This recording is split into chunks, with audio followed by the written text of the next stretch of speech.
Hi guys, good morning. So, dito tayo ngayon sa bahay. May ano lang tayo, gawa lang tayo ng konting reels dito sa mga package na dumating sa akin na para kay Mrs. Ano ba yan? Nasa Mindoro pero tad-tad pa rin ng parcels na dumarating. Everyday halos na lang. Isang buwan pa lang dun mahigit. So, ayan guys, pakita ko sa inyo.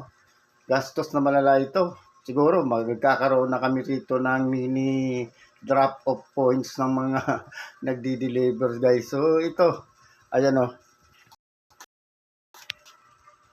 Ayan guys, pakita natin sa inyo. So yan guys, yung parcel niya, hindi pa yan na-open. Pagdating yan, sa kanya yan bubuksan.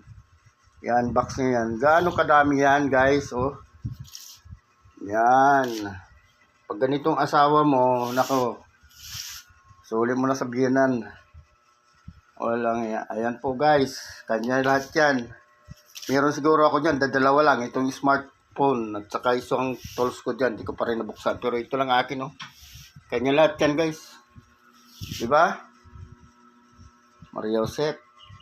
Hindi ko na binibilang kung kinikinta kung magkano lahat yan. Basta pag tumawag, minsan bayaran. At saka guys, minsan pinipig niya rin yan guys. Siya na nagbabayad kasi minsan wala ako sa bahay. So, ayun lang guys.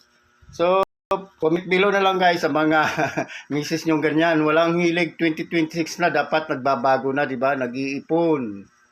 Ay, nako. So, yun lang guys. Shout out. Every package na dumating. Pag kayo na andyan sa bahay, wala yung misis nyo, bayaran nyo na lang. Shout out sa inyo lahat. Ride safe.